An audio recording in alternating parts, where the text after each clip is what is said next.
Good afternoon এইস কিচেনের বন্ধুরা, আজ আমি বানাবো ব্রেড এগ কাটলেট।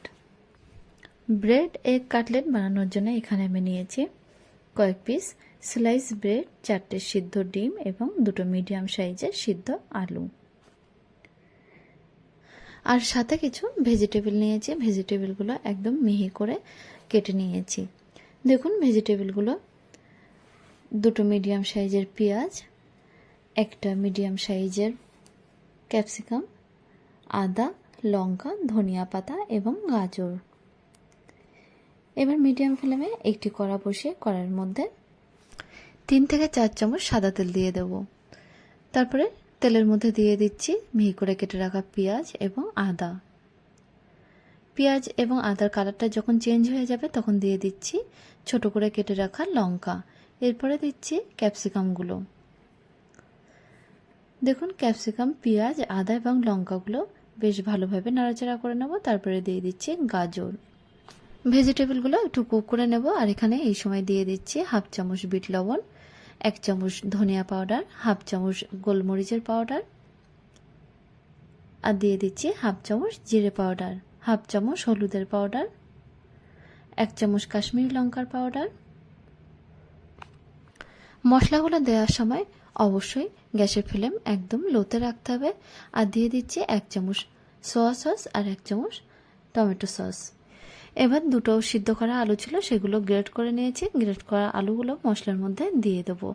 মশলার সাথে বেশ ভালোভাবে মিশিয়ে নেব। তারপরে 4টে ডিম সিদ্ধ ছিল, সেগুলো কিন্তু একদম গ্রেট করে নিয়ে আলু এবং মশলার সাথে মিশিয়ে দিচ্ছি। এই সময় কড়াইয়ের মধ্যে দিয়ে দিচ্ছি 1 চামচ কর্নফ্লাওয়ার।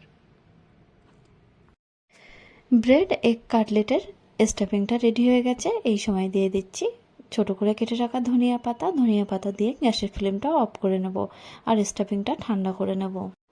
ঠান্ডা করার পর দেখুন একটা ব্লেন্ডার জার নিয়েছি। ব্লেন্ডার জারের মধ্যে ব্রেডগুলো দিয়ে ব্রেড গ্রাম করে নেব।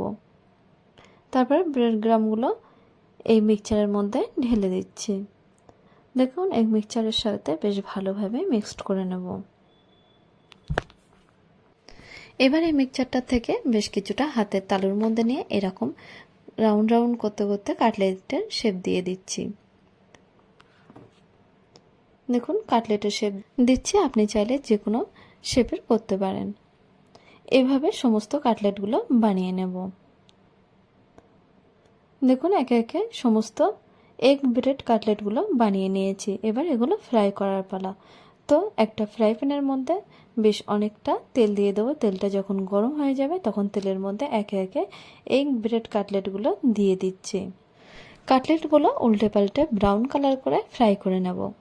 দেখুন এরকম যখন কালার চলে আসবে তখন তেল ঝরিয়ে তেল থেকে তুলে নিচ্ছি।